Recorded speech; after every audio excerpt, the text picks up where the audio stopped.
우리 예수님께서 이 본문의 말씀을 주신 배경은 삭개오의 사건을 통해서 사람들이 여전히 예수님의 그리스도 되심과 그가 일으키시는 여러 가지 사역들에 대한 의구심을 가지고 있었기 때문에 그렇습니다. 그들은 예수님께서 삭개오를 통해서 보여주시려고 했었던 구원 사역의 본질적 목적에는 관심이 없었습니다. 여전히 자신들이 원하고 바라는 바를 해결해 줄 육신의 구세주, 즉 정치 군사적 의미에서의 메시아를 기대하고 있었습니다. 본문 11절 후반부에 그들의 바램과 기대가 잘 드러나 있습니다. 저희는 하나님의 나라가 당장에 나타날 줄로 생각함이러라 라고 말씀을 합니다. 삭개오를 품어주시는 그 놀라운 일을 행하셨음에도 불구하고 저들은 아직도 예수님의 의도와 그 속에 담겨있는 의미를 깨닫지 못하고 있습니다. 그러자 이제 오늘 본문의 비유를 들어서 예수님이 하시고자 하시는 영혼 구원의 사역이 어떤 것이며 구원의 은총을 입은 자들이 마땅히 이루어 나아가고 맺어 나아가야 할 신앙의 결과물들에 대해서 말씀하고 계신 것입니다. 즉 구원을 입음과 동시에 받은 소명과 그 사명을 종말의 순간까지 어떻게 적극적으로 펼쳐 나아갈 것인가라는 것을 사업을 운영하는 비유를 들어서 설명하고 계신 것이 오늘 본문의 시작이 되는 겁니다. 한 주인이 종 10사람을 불러서 자신이 멀리 여행을 다녀올 동안에 장사를 하라라고 지시를 합니다. 그리고 각 사람에게 은 한 문화씩을 나눠줍니다. 이 은 한 문화라는 단위의 그 가치는 요즘 우리들의 개념으로 치자면 한 15,000불에서 20,000불가량 되는 그런 가치가 있는 돈입니다. 그리고 그 주인이 어떤 사람으로 등장을 하게 되냐면 귀인으로 등장을 하고 왕위를 받아가지고 오려고 먼 나라로 떠나게 되었다라고 합니다. 조금 의아스럽게 생각이 되죠. 근데 이 상황은 그 당시대에 실제로 있었던 분봉왕 헤롯과 아킬라우스라는 왕이 로마에 가서 로마 황제를 아련하고, 그러니까 로마 황제를 만나고 이스라엘 지역을 맡아서 다스릴 수 있는 일종의 지역 왕권을 승인받아오곤 했던 사건을 패러디하신 것입니다. 실제로 이러한 로마 여행을 떠났다가 다시 돌아올 경우에 시간이 수개월씩 걸리곤 했었고, 만약 로마 황제에게 승인을 받지 못하는 일이 벌어질 경우에 자칫 그 주변의 인물들이나 지인들도 권력의 암투 속에서 희생되는 일이 빈번히 일어나곤 했었습니다. 만약에 로마 여행길이 성공적으로 마무리가 된다면 대박이 나는 거고, 그렇지 않은 경우에는 쪽박을 차게 되는 경우도 역사적으로 있었던 것입니다. 그렇기 때문에 이 주인이 여행을 떠날 때에는 자신이 돌아올 때까지 그 주변 사람들을 잘 단둘이 해놓고 떠날 필요가 있는 겁니다. 10명의 종을 불러다 놓고 큰 돈을 맡기고 장사를 시켜놓고 길을 떠난다라는 것은 그 종들에 대한 신뢰 관계가 잘 형성되어 있지 않으면 힘든 일입니다. 이 주인은 그 큰 돈을 나눠주면서 돌아올 때까지 잘 보관하고 있어라 라고 한 것이 아니라 장사를 하라 라고 이야기를 했습니다. 그 돈을 잘 굴려서 이익을 창출하고 그것으로서 뭔가 부가가치를 만들어내라 라는 겁니다. 본문은 이 명령을 받은 세 사람의 종을 소개합니다.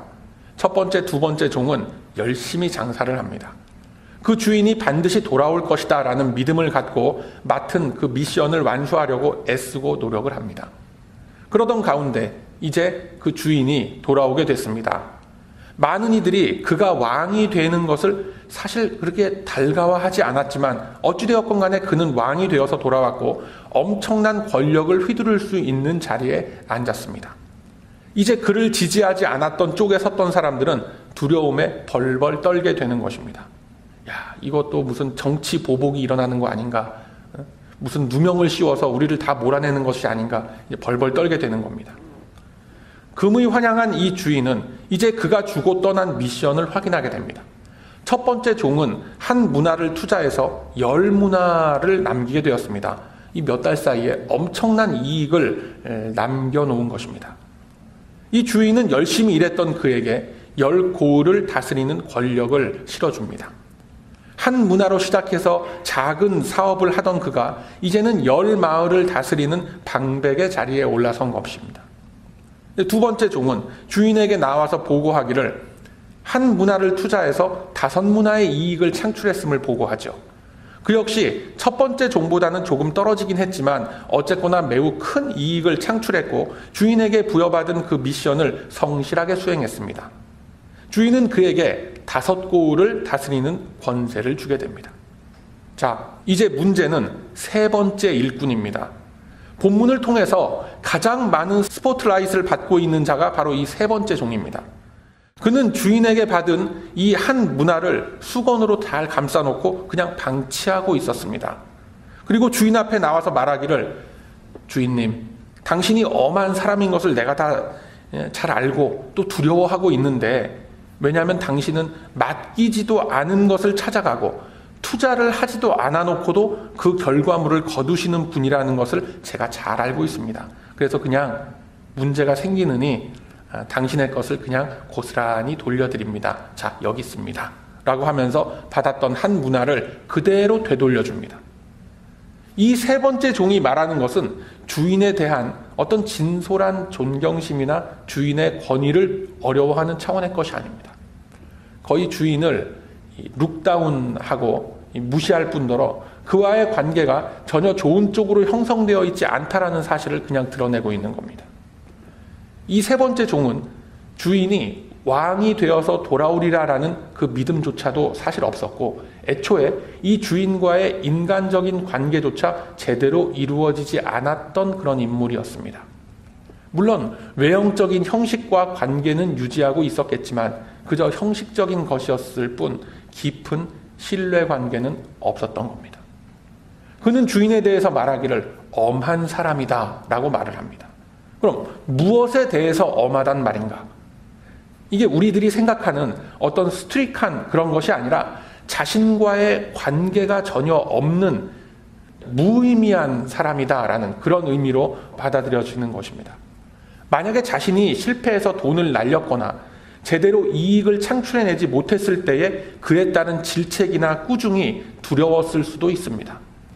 이 사람은 주인의 그 엄한 모습에만 갇혀 있는 겁니다. 실패할까봐, 야단 맞을까봐 그냥 두려운 겁니다. 그러나 그것은 자기 자신의 불성실함과 게으름에 대한 합리화로서 갖다 붙이는 핑계일 뿐입니다. 세 번째 종은 애초에 주인의 그 미션을 실천할 마음조차도 없었던 인물입니다. 이러한 그의 마음 상태를 간파한 주님은 악한 종이라고 꾸짖습니다. 예수님은 이러한 종의 비유를 드시면서 인간적인 신뢰와 믿음의 문제를 찌르고 계십니다. 그 후에 일어난 사태를 보면 본문 23절의 말씀과 같이 아니 실패가 두려웠다면 차라리 은행에라도 맡겨서 약간의 이잣돈이라도 만들어야 할 것이 아니냐라고 질책을 듣습니다. 그리고 그가 소유했던 한 문화마저 빼앗아서 다른 이에게 주고 그는 주인이 왕이 되는 것을 반대했던 사람들과 더불어 비참한 최후를 맞게 된 것입니다. 우리 예수님께서 이 세 번째 종의 이야기를 강조하시는 것은 이 세 번째 종이 품었었던 마음이 사실은 예수님의 메시아 되심과 구세주 되심을 의심하고 믿지 않았던 영혼들과 비록 예수님을 안다고 입으로는 시인을 하지만 그가 주시는 말씀과 그 소명 앞에 순종치 않은 사람들에 대한 경고의 의미가 담겨 있음을 우리가 놓쳐서는 안 됩니다. 주님은 이 사람의 마음속에 깊이 자리 잡고 있는 불신앙과 부정적인 패배감 그리고 율법적이고 소극적인 마인드를 밝혀내고 계신 것입니다. 여러분, 왜 이 사람이 부정적이고 패배감에 젖어 있었고 율법적인 마인드를 갖고 있었을까요? 왜 그랬을까요? 바로 믿지 못하기 때문에 그런 것입니다. 어떤 일을 맞닥뜨릴 때에 분명히 내가 성공할 것이다 라는 믿음과 확신이 있으면 그 일이 어떤 일이든지 간에 결코 두렵거나 불안하진 않습니다. 믿지 못하기 때문에 확신이 없기 때문에 질 것 같고 또 실패할 것 같은 마음에 사로잡히게 되는 겁니다. 해봐도 안 될 거라라는 그 마음이 이미 이 세 번째 종과 어쩌면 우리들의 마음까지도 꽁꽁 묶어놓고 있는 것인지도 모릅니다. 인과응보라든가 권선징악의 그 한계를 초월하는 하나님이 이끌어 가시는 역사와 복음의 깊이와 넓이를 체감하지 못하기 때문에 그랬던 것입니다. 주님은 그러한 부류를 가리켜서 악한 종이다라고 표현을 하시고 원수들이라고까지 표현하셨습니다.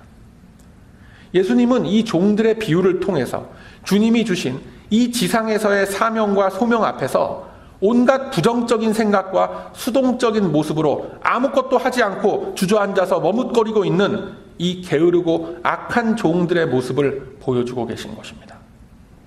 나아가서는 앞장서서 뭔가를 이루려고 하는 다른 사람들의 발목마저 잡아버리는 결과를 초래하고 있는 이 교회 안에 누룩과 같은 존재들을 고발하고 있는 겁니다.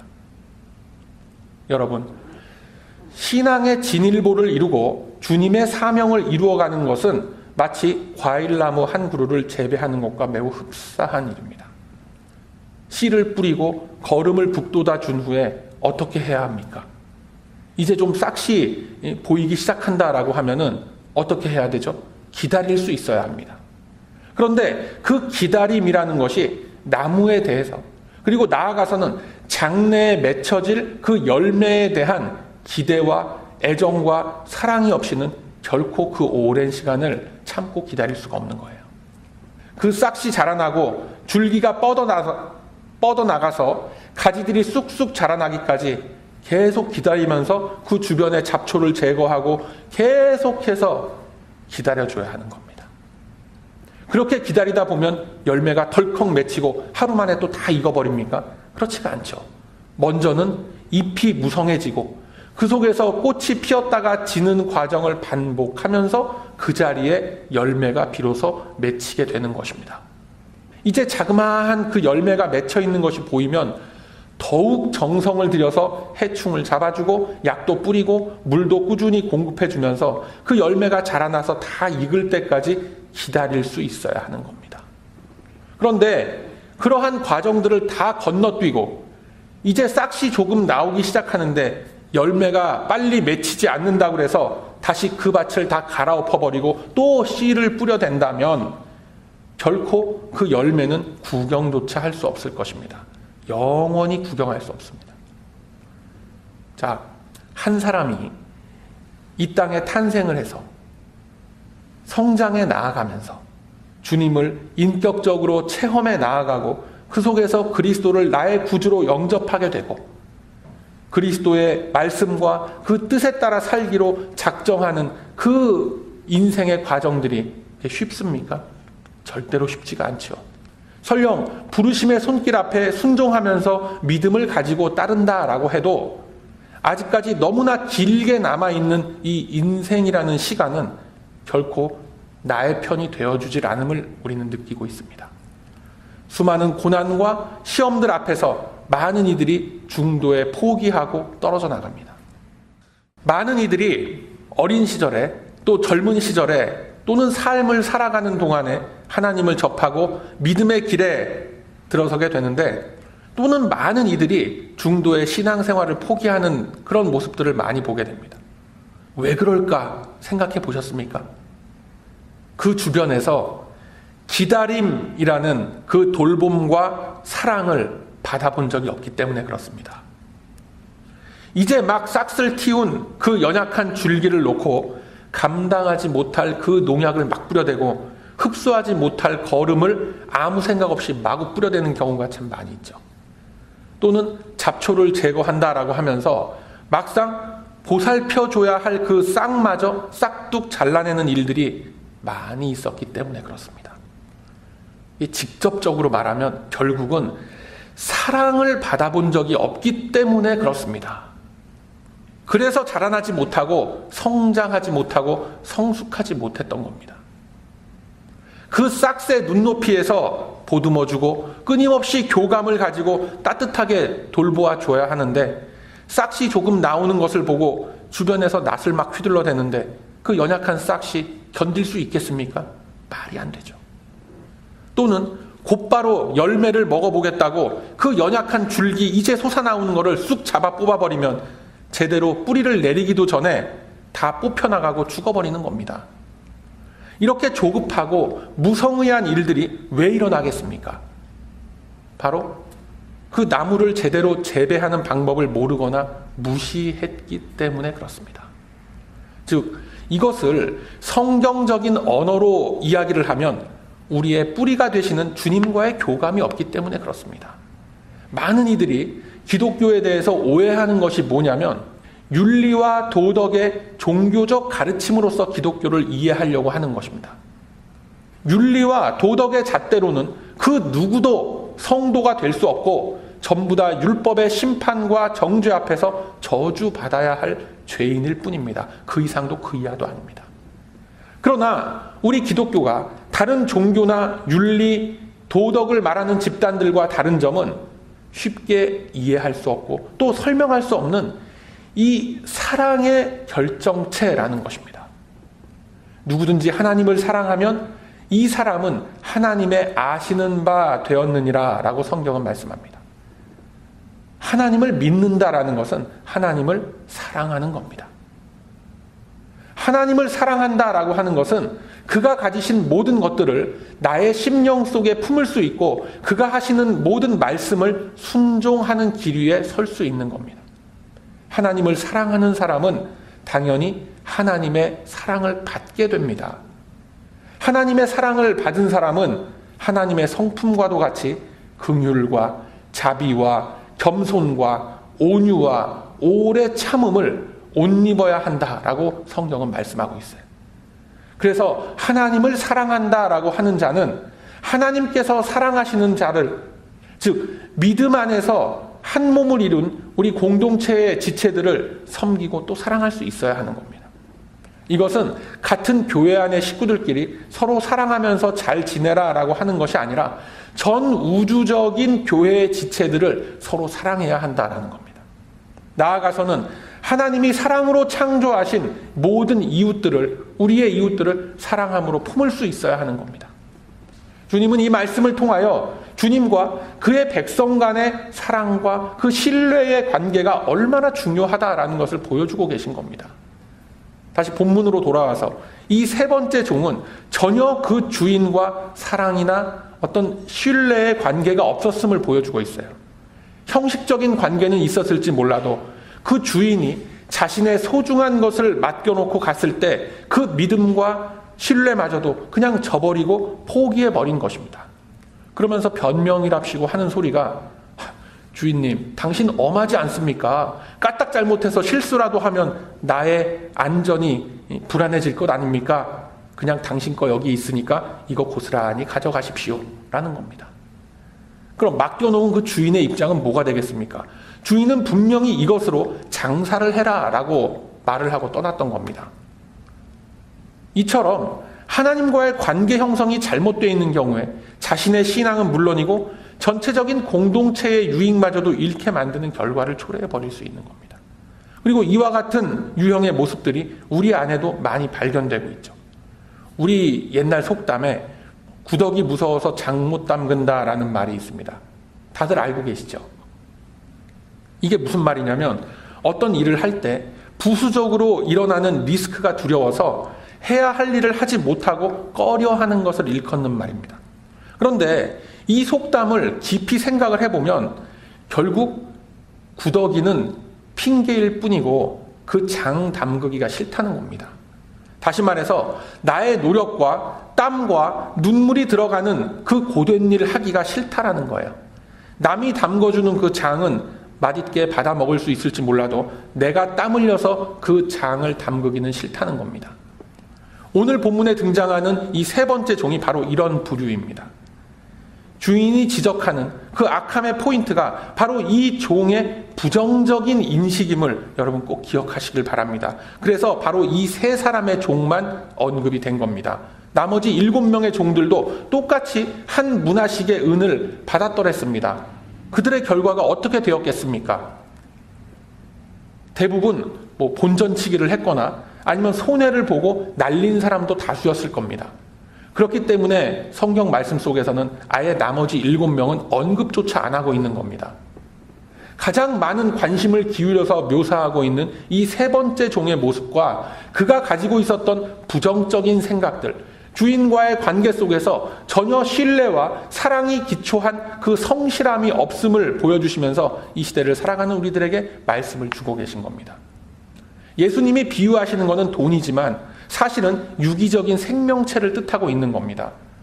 돈을 받아놓고 아무런 사업적인 움직임을 하지 않고 그저 받은 한 문화를 방치하는 데 급급했던 이 종의 비유를 통해서 우리들에게 주신 이 생명의 씨앗, 믿음의 씨앗, 유기적 공동체인 이 교회라는 씨앗을 어떻게 키워 나아감으로써 열매를 맺어 나아가야 한다라는 것을 말씀하시는 줄로 여러분 믿으시길 바랍니다. 우리가 받은 그리스도의 복음과 부활의 생명은 유기적인 생명체입니다. 그냥 철학책에 있는 어떤 그런 이론이 아닌 겁니다. 앞서 말씀드린 이제 밭에 뿌려진 씨앗과도 같고 이제 갓 태어난 아기와도 같은 겁니다. 식물이 성장을 하고 그 아기가 자라나는 것을 봐도 그 본질은 양육하는 사람의 마음속에 애착과 사랑이 형성되어 있는가라는 문제인 것입니다. 한번 잘 생각해 보시기 바랍니다, 여러분. 때가 되면은 음식을 주고 때가 되면 기저귀 갈아채우고 하는 것은 누구나 애정과 사랑이 없어도 의무감과 짜여진 업무 속에서 할 수 있는 일들입니다. 즉 돈만 주면 다 하는 일입니다. 그러나 그 눈높이를 맞추고 그 아이의 장래를 생각해서 고민하고 걱정하면서 더 좋은 방법을 찾아 나아가고 그 아이의 생각과 행동을 지켜보면서 참아내고 바로 잡아주고 하는 것은 사랑과 애정 없이는 절대로 할 수 없는 일입니다. 잘 들어보세요. 지적하고 비판하고 야단치는 것은 가장 쉽고 저급한 차원의 관리 방법입니다. 그러나 그 속에서 견뎌내고 참아내는 것, 인내와 온유함으로 자비와 긍휼을 베풀고 사랑으로 감싸 안아주는 것은 아무나 할 수 없습니다. 죄를 범한 사람들을 법조항대로 감옥 안에다 꽁꽁 가두어 두는 것만큼 쉽고 간단한 일은 없습니다. 인공지능, 로봇도 다 할 수 있는 일입니다. 그러나 그 한 인격을 찾아가서 그의 내면의 문제를 나누고 그 상처를 나누고 치유해주면서 재활할 수 있게 다시금 회복된 인생의 길을 갈 수 있게 지켜주는 것은 엄청난 비용과 정성과 노력 없이는 할 수 없는 겁니다. 그것이 바로 사랑입니다. 오늘 종의 비유를 통해서 궁극적으로 주님이 말씀하시는 것이 바로 이것입니다. 예수님은 자신의 몸을 우리를 대신하여 십자가에 바치면서 어떤 기능적이고 가시적인 결과를 당장 요구하는 것이 아닙니다. 주님은 이 땅에서의 사명과 소명을 이루어갈 우리의 중심을 보고 계신 것입니다. 우리의 중심이 주님을 향하여 바른 모습으로 서 있을 때 그 결과는 주님이 만들어 가시는 것인 줄로 여러분 믿으시길 바랍니다. 잠언 16장 9절 말씀에 사람이 마음으로 자기의 길을 계획할지라도 그 걸음을 인도하는 자는 여호와시니라 라고 말씀했습니다. 우리들은 주님의 뜻 안에서 나에게 주어진 말씀 붙잡고 그 길 위에 서면 되는 겁니다. 그래서 예수님은 성도라는 이 한 인격과 그 당신과의 관계를 먼저 보시는 겁니다. 사랑과 믿음으로 맺어진 관계 속에서 나오는 그 마음의 중심을 보고 계신 겁니다. 마음의 중심이 주님께 향하여 있고 속해 있을 때 과연 이제 내가 무엇을 할 수 있단 말인가 라는 것을 먼저 고민하게 하는 것이 아니라 나는 과연 누구인가 라는 문제를 먼저 찾아가게끔 하시는 겁니다. 내가 하나님의 소유된 백성임이 인정이 되고 믿어질 때 나를 향한 주님의 계획은 바로 그것이 나의 비전과 꿈이 되는 것입니다. 그때부터는 내가 세워져서 하는 일 같지만 그 결과는 이제 주님이 이루어 가시는 겁니다. 오늘 본문에 등장했던 첫 번째, 두 번째 종은 그것을 믿었던 사람들이에요. 몇 달 사이에 그처럼 큰 이익을 낼 수 있다는 것은 지금의 사회나 그 시대에서나 거의 불가능한 일입니다. 그러나 하나님이 그 결과를 만드시기에 되더라라는 것을 우리에게 보여주고 계신 것입니다. 여러분, 무엇보다도 하나님과의 깊은 교제를 가지시길 바랍니다. 예배를 통해서 말씀과 찬송과 기도를 통해서 주님과의 깊은 관계를 쉼 없이 맺어 가시길 바랍니다. 그 속에서 주님은 우리들 각자에게 맡겨주신 소명과 귀한 일들이 생각나게 하실 것입니다. 그 주님의 인도하심 앞에서 안 될 거야, 해봐야 소용없을 거야 라고 미리 부정적인 마음을 먹고 주저앉지 마시길 바랍니다. 내가 주님과의 그 신뢰 관계로서 맺어져 있다면 주께서 우리에게 주시는 귀한 소명의 일들은 주님께서 반드시 책임을 지시고 이끌어 가시는 주님의 일로 직접 삼으실 것입니다. 그것에 대해서 우리들이 지레 포기하면 안 됩니다. 본문 13절에 주님은 우리들에게 분명히 말씀하시길 내가 돌아올 때까지 장사하라 라고 말씀하셨습니다. 즉 믿음의 성장과 믿음의 성숙을 위해서 끊임없이 노력하고 발버둥 쳐라 라는 겁니다. 그러자마자 사탄은 속삭입니다. 해봐야 소용없어. 해봐야 소용없으니까 아무것도 하지 마. 그냥 가만히 있어. 가만히 있으면 중간은 가는 거야. 이런 마음이 들도록 영적으로 계속해서 우리를 주눅들게 하고 좌절케 합니다. 그러나 우리들은 이 주님의 말씀을 의지하고 따라야만 하는 것입니다. 주님은 분명히 장사를 하라라고 하셨습니다. 그러나 앞서 말씀드린 바와 같이 주님은 그 결과를 놓고 잘잘못을 먼저 따지는 분이 아닙니다. 우리는 순종할 뿐입니다. 결과는 주님이 만들어 가시는 겁니다. 주님은 말씀하시길 이 장사를 통해서 부가가치를 창출하라 라고 하셨습니다. 여러분, 영적인 부가가치가 뭡니까? 씨앗을 뿌리면 결과적으로 어떻게 됩니까? 열매를 얻게 되죠. 그런데 열매를 얻는 것만이 이 씨앗을 통한 부가가치가 아닙니다. 씨앗을 뿌리면 나무 줄기가 자라납니다. 그 줄기를 통해서 가지가 여기저기 뻗어 나아가고 또 잎이 무성해지고 꽃이 피는 겁니다. 그 안에서 열매까지 얻는 겁니다. 그렇다면 그 열매만 쏙 따면은 그러면 끝입니까? 그게 아니죠. 나무 기둥과 이미 자라난 그 줄기를 통해서 각종 목재료를 우리가 얻을 수도 있는 것입니다. 무성해진 그 잎사귀로 인해서 실을 뽑아낼 수도 있고 그 실로 옷을 만들 수도 있습니다. 떨어진 잎사귀들을 모아서 땔감으로 쓸 수도 있습니다. 자라난 그 나무 자체로 시원한 그늘을 만들 수도 있습니다. 여러분, 우리는 알 수 없지만 순종함으로 나아갈 때에 주님이 합력하여 선한 결과를 이루게 하신다라는 이 사실을 믿으시길 바랍니다. 이것이 바로 이 비유를 통해서 주님이 여러분과 이 공동체에 주시는 귀한 음성임을 가슴 깊이 새기시길 바랍니다. 사랑하는 우리 베다니 가족 여러분, 이제 우리는 받은 복음의 씨앗, 열정의 씨앗, 이 믿음의 씨앗을 이 땅에 이루어질 하나님의 나라를 위해서 뿌릴 수 있어야 합니다. 장사를 시작해야 하는 것입니다. 주께서 말씀하신 이 영의 부가가치를 창출하는 일에 우리는 매진해야 하는 것입니다. 어떻게 해요? 예수 그리스도와의 인격적인 관계 속에서 그 일을 하시길 바랍니다. 그리스도와의 인격적인 관계가 건강하게 맺어져 있을 때 하나님 일에 대한 그 소명에 대한 동기부여가 일어나게 되는 겁니다. 그리스도와의 인격적인 관계를 바로 세울 때에 이제껏 무기력했고 좌절감에 빠져 있었던 우리들의 심령 속에 주님은 새로운 빛을 비추어 주시고 새로운 마음으로 정진해 나아갈 힘과 용기를 부어 주실 것입니다. 그 귀한 소망을 품고 이제 우리의 앞에 펼쳐질 새로운 주님의 역사하심 앞에 오직 믿음으로 순종하며 함께 나아가는 우리 모두가 다 되시길 바랍니다. 오직 믿음으로 나아가는 이 거룩한 영혼들을 우리 주님은 반드시 붙잡아 주시고 은혜를 주시고 격려해 주실 것입니다.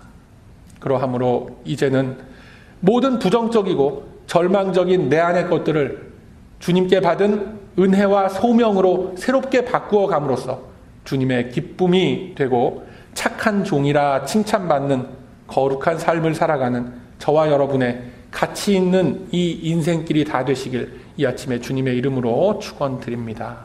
아멘.